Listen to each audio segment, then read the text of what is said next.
If you've ever sat alone and wondered, why don't I fit anywhere? Why do I feel different even when I try to blend in?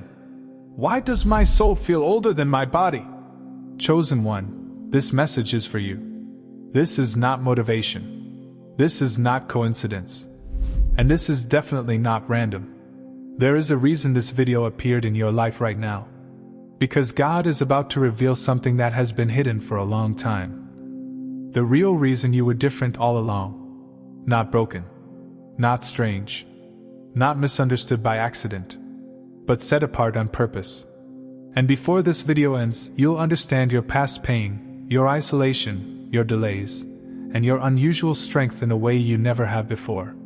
So take a breath. Let your guard down. And listen, not just with your ears, but with your spirit. From a young age, you sensed it. You didn't think like everyone else. You didn't react like everyone else. You noticed things others ignored. While others chased noise, you were drawn to meaning. While others wanted attention, you wanted truth. While others followed the crowd, something inside you resisted it.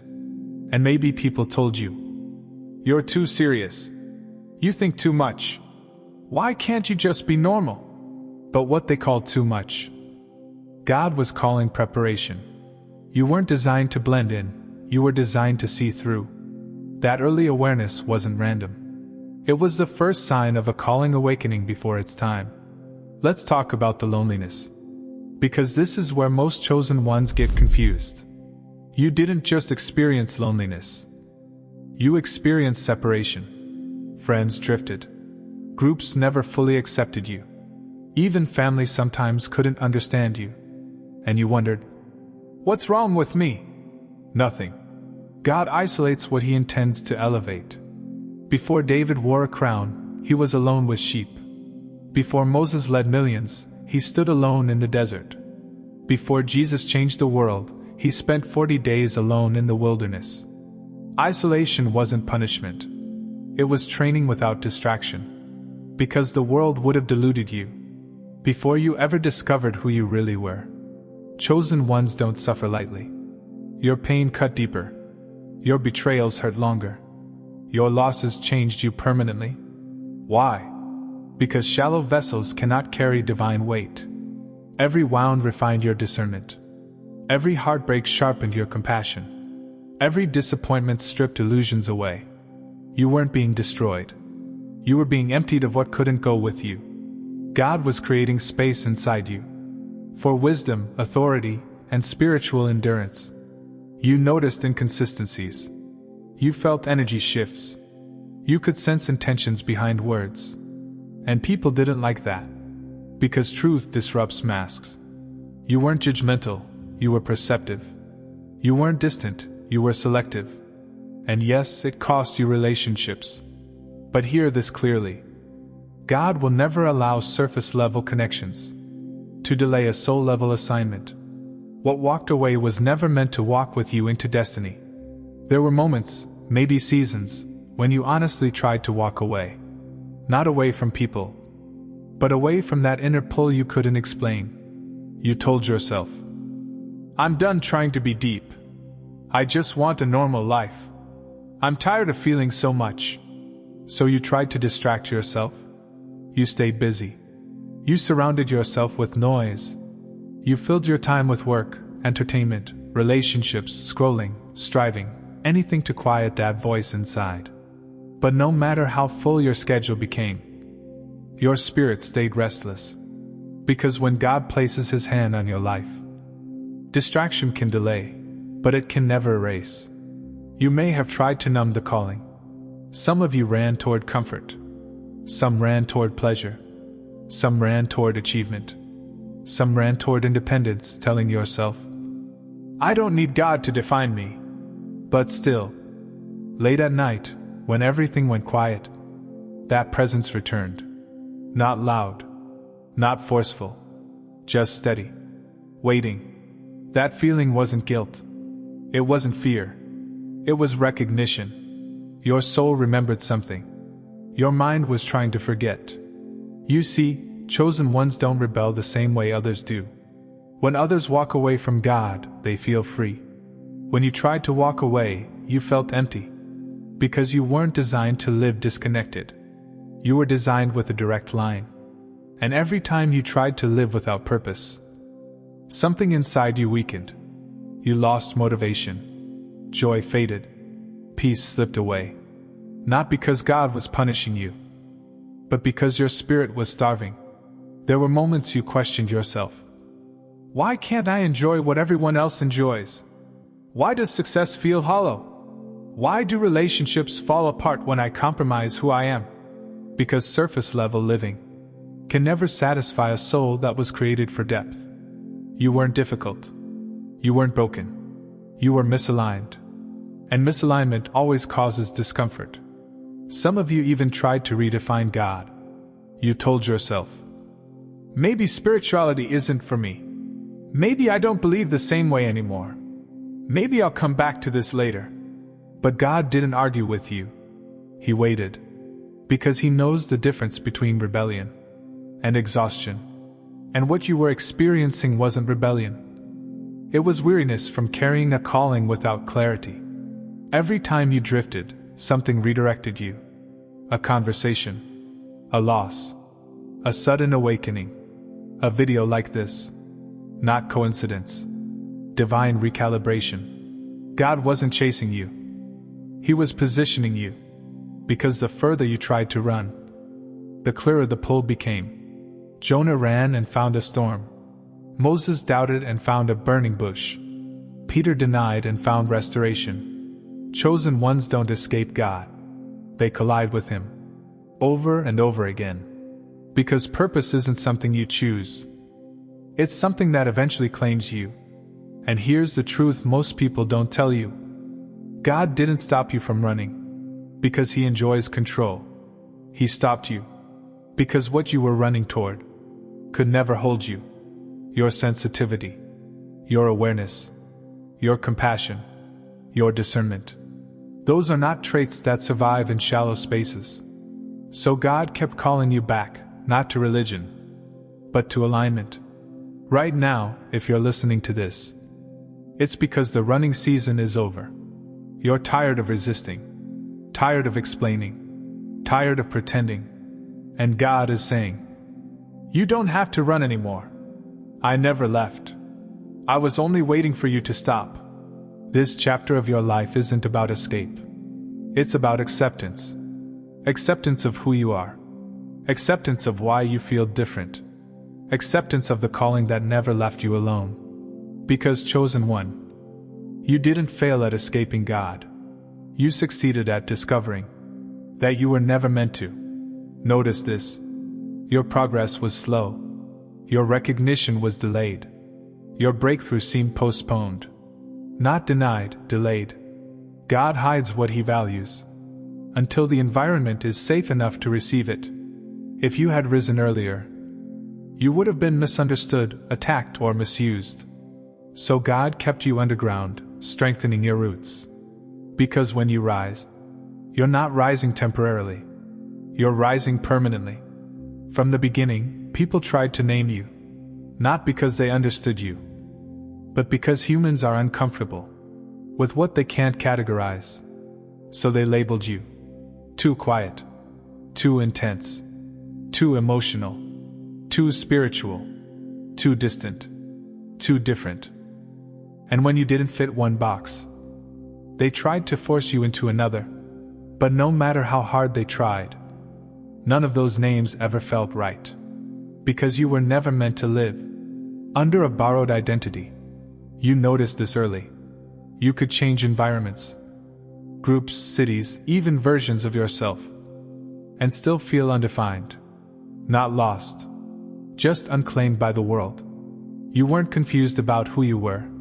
You were confused about why no label could hold you. That wasn't a flaw. That was proof. The world defines people by usefulness. What can you produce? What do you contribute? How do you perform? But God defines people by essence. Who you are when no one is watching. What you carry when nothing is working. How you love when there's nothing to gain. That's why the world struggled with you. You weren't built to be measured by shallow systems. Some tried to shape you. Be louder. Be less sensitive. Tone it down. Fit in. Pick a side. And maybe, just to survive. You tried. You dimmed parts of yourself. You softened your truth. You learned when to stay silent. And when to disappear. But shrinking never brought peace. Because the more you conformed, the more fragmented you felt inside. Chosen ones don't lose themselves easily. Even when you tried to become what others wanted. Something in you resisted. A quiet discomfort. A tension you couldn't explain. That was your spirit saying, "This isn't me." God had already named you, before opinions ever touched you. And no amount of external pressure could overwrite that. You were never meant to be understood by everyone. That's not arrogance. That's alignment. If everyone understood you, you would be common. If everyone agreed with you, you would be predictable. But your depth requires discernment, not popularity. Notice something powerful. The people who tried hardest to define you were often the ones most threatened by you. Because authenticity exposes insecurity. Your presence alone made others confront parts of themselves they hadn't healed. And rather than grow, they labeled. Yet even in the confusion, God was steady. While the world misnamed you, He preserved you. While others misunderstood you, He understood you completely. While voices around you shifted, His never changed. You weren't waiting to be discovered. You were waiting to be remembered. Now you're entering a season where those old labels no longer stick. You don't feel the need to explain yourself. You don't chase acceptance. You don't defend your depth. You simply are. And that peace? That certainty? That's alignment returning. God is not redefining you now. He's revealing what He defined long ago. The confusion was temporary. The identity was eternal. And as this truth settles in, you'll notice something shift. People either respect your boundaries or remove themselves. Both are answers. Chosen one. You were never undefined. You were just never meant to be defined by the world. God already named you, already marked you, already knew you. And now, you're finally walking in agreement with that name. Here's the shift. Things are making sense now. Patterns are becoming clear. Your intuition is sharper. Your boundaries are firmer. You're no longer chasing validation. You're no longer explaining yourself. You're no longer shrinking. Because God is revealing why you were different. You weren't delayed. You were developing. You weren't ignored. You were being preserved. You were never meant to be popular. You were meant to be impactful. Your voice will reach the right ones. Your presence will shift rooms. Your story will awaken others. Not everyone will understand you.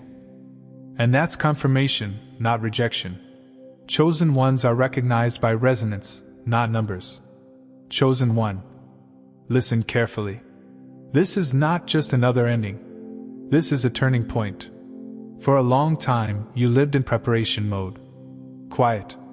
Observing. Waiting. Learning. Healing. Hidden. Not because you were afraid, but because you were being formed. There were seasons where staying unseen was the safest place for your spirit. Seasons where exposure would have damaged you, where attention would have distracted you, where influence would have come before integrity. So God covered you. You may have wondered why doors didn't open sooner, why recognition came late, why your gifts went unnoticed. But hear this now. Delay was not denial. Silence was not absence. Stillness was not stagnation. God was developing your inner structure before allowing external expansion. Because elevation without foundation always collapses. The hiding season refined you. While others were being celebrated, you were being strengthened. While others were being applauded, you were being disciplined. While others were chasing visibility, you were learning clarity. And though it felt unfair at times, It saved you. What you carry now, wisdom, discernment, emotional depth, spiritual authority, could only be developed in quiet places. But something is shifting. You can feel it. Your fear is quieter. Your voice is steadier. Your boundaries are stronger. You're no longer asking, "Am I ready?" You're asking, "Where am I needed?" That question alone is proof of transformation. This is the moment when hiding becomes disobedience. Not because God is rushing you, but because you are prepared. The world doesn't need a perfect version of you. It needs an authentic one. And authenticity can't stay hidden forever. Step forward, even if your hands still shake. Speak, even if your voice trembles. Show up, even if you're still healing. Courage isn't the absence of fear. It's obedience in spite of it. Some people won't recognize you at first. They're used to the quieter version, the accommodating version, the behind-the-scenes version. But that chapter is closing. You're no longer shrinking to keep others comfortable. You're no longer waiting for permission. You're no longer explaining your existence. You're standing. Understand this.